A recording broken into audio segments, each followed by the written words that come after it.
जी, कल हम यहाँ पैमाइश के लिए आए थे, जो कि मुझे एडीएम सर ने तहसीलदार जी के पास जाने के लिए बोला था। मैं तहसीलदार जी के पास जब गया तो उन्होंने मुझे यहाँ पर जो कोना गोए हैं कुंवरपाल उसके पास भेजा, जहाँ पे मैंने उन्हें पूरी कार्रवाई बताई कि जी हमारी मौके पे ज़मीन होने के बावजूद भी आप हमारी धारा 24 क्यों कैंसिल कर रहे हो बार बार। तो उसमें उन्होंने कहा कि जब तुमसे एक बार कह दे तुम्हारी पैमाइश नहीं होगी तो नहीं होगी, तुम जाओ 34 में केस डालो, पूरा दोबारा डालो, धक्के खाओ, ना तो तुम कुछ लेते हो ना कुछ देते हो। तो इसके उसमें फिर उनका सुनील पटवारी आ गया मौके पे। सुनील पटवारी ने वहां आने के बाद मुझसे कहा कि यहाँ से बाहर निकलो, तुम्हारा नहीं होगा कुछ भी, तुम बार बार कैसे आ जाते हो मुंह उठा के। तो इसी चीज में फिर हमने जब हल्की सी उनकी वीडियो बनाने की कोशिश करी कि जी हमारे साथ इंसाफ नहीं हो रहा है और ऐसे ऐसे हमारे साथ हो रहा है, ना पैमाइश हो रही है, हम 1.5-2 साल से परेशान है यहाँ पे। तो उन्होंने हमें यहीं पे सीसीटीवी फुटेज इसकी निकली नहीं है, निकलवाई जाए। यहाँ से मुझे साइड लेके जा रहे थे, जब भैया मेरा वीडियो बना रहा था उसका फोन छीन के एकदम उसके ऊपर अटैक करा, जिसकी वीडियो सोशल मीडिया पे है। उसकी गर्दन पकड़ी, उसे सर में भी घूंसे मारे, जो बाकी चीजें फुटेज में मिलेंगी। जो हमारे पास तो कुछ सेकंड की क्लिप थी, क्योंकि हमारे फोन झपटे जा रहे थे। फिर मैंने अपने भाई की बनाई, पिताजी के साथ भी इनने धक्का मुक्की करी और भाग भाग के हमारे पीछे भागे हमें मारने के लिए, जिसमें हमने भाग के जान बचाई है। 3 घंटे के लिए हमारे फोन इन्होंने जब तक के अंदर विकास जतन प्रधान, जब वो बाद में आए तब उन्होंने इनसे लड़ भिड़ के जैसे तैसे वो फोन हमें वापस करवाए हैं, तब ये फुटेज बाहर निकली है, वरना ये फुटेज भी बाहर नहीं आती। और हमारे मतलब पता नहीं चलता कि कल ये बैठे हैं आपके समर्थन में। जी जी, हम किसान हैं, अपनी जमीन की पैमाइश के लिए आए थे, और ये भी हमारे सभी किसान संगठन के या हमारे किसान परिवार के लोग हैं, कोई बाहरी लोग नहीं है। देखो जी, इसमें जो है जी सुनील पटवारी थे, उसके साथ में यतीश गौर चीसी से जो बाहर का आउटसाइडर था, यहाँ पे इनकी दलाली करता एक तरह से, वो था। कोना गोए थे इसमें, और उनके साथ 2 से 3 अन्य साथी और थे, जिनकी सीसीटीवी की फुटेज निकलवाई जाए और उनके ऊपर कार्रवाई करी जाए और इन्हें तत्काल प्रभाव से निलंबित करवा के जेल भेजा जाए सभी को, ताकि ऐसा किसी और गरीब के साथ ना हो। अगर कल मेरी वीडियो वायरल नहीं होती तो शायद माज आपके सामने नहीं जेल में होता। बिल्कुल बड़ी घटना थी। सारे किसान संगठन भी बैठे हैं। जी जी, क्या कहोगे आप? मैं कहूँगा जिस तरीक़ा से लेखपाल द्वारा और उनके जो सहपाठी थे, जो प्राइवेट में लड़का जो था, उन्होंने जो किया किसान के साथ गलत हरकत की है। इस तरीक़ा की मारपीट नहीं करनी चाहिए थी, क्योंकि किसान यहाँ भोले भाले किसान आते हैं और पटवारी का आगे पीछे घूमते हैं। तो पहले तो ये समय पे यहाँ बैठते नहीं है, मिलते ही नहीं है, कभी आ जाओ, और बिना पैसा के ये कोई काम करने को तैयार नहीं है। एक जो वो खतौनी और खसरा जो बनता है, खसरे का मेरे विचार में 2 या 4 रुपए का पर्चा होगा, वो उसी के 200 500 रुपए लेते हैं खसरा के भी। अगर किसान क्रेडिट कार्ड बनवाएगा तो बैंक वाले खसरा खतौनी मांगते हैं, तो उसी को लेके ये जो पैसे हैं वो पैसे लेते हैं। बिना पैसे के यहाँ कोई काम नहीं होता, मुटेशन होती है उसमें भी पैसे का वो चलता है। ये बड़ा गलत घटना है। आज कोई पंचायत आम जनमानस की नहीं है।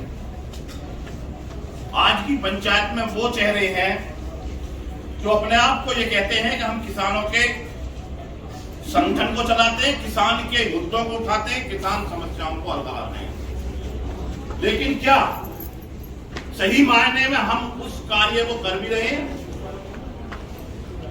कल की वीडियो जारी होने के बाद गौतम बुद्ध नगर में अगर कोई भी आदमी किसान संगठन चलाता है और इस तरीका की वीडियो आती है, तो उसको खुद शर्म से मर जाना चाहिए।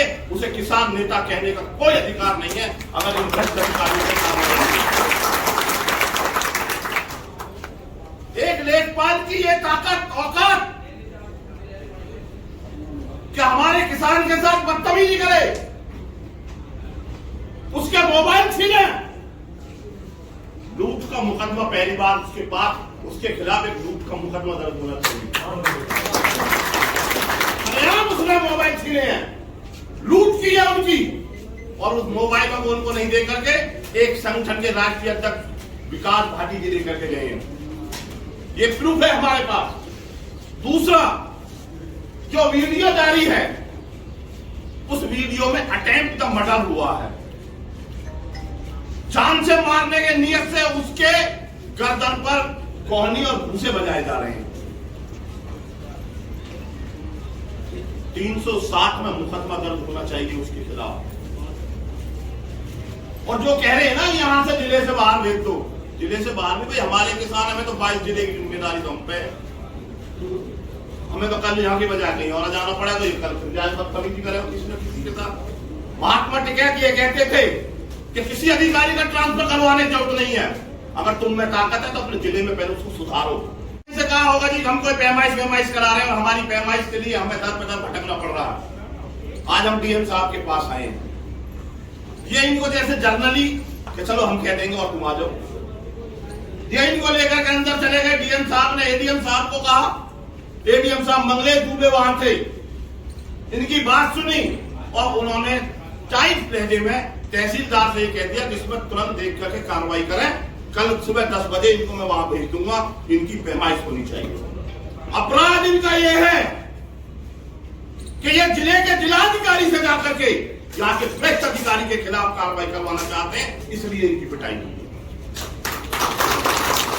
और डीएम साहब और एसडीएम मैम अगर आज भी इस बात का इंतजार कर रहे हैं कि आपके नाम पर कि ये आपसे मिले, इसलिए इनके साथ मार पिटाई हुई है, और आप जब भी सस्पेंड नहीं कर रहे, क्या होता है अटैच प्रक्रिया होती क्या, हम समझ नहीं रहे।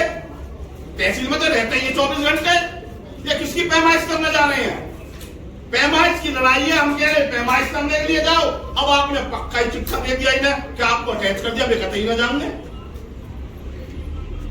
पहले लेखपाल गांव में जाते थे, साइकिल पे होते थे, किसान के नीम के पेड़ के नीचे बैठ करके उससे चर्चा करते थे, परिवार रजिस्टर बनवाते थे, हमारी आबादियों को सर्वे करते थे।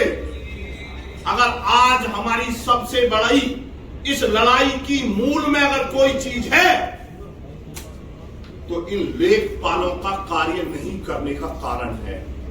अगर आज हम आबादियों के लिए लड़ते हैं, आज हम सर्वे के लिए लड़ते हैं, तो उसमें सबसे बड़ा जो कारण है वो तहसील के वो लेखपाल है, जिनको सर्वे रिपोर्ट बना करके वो शासन को प्रशासन को भेजते ही नहीं है।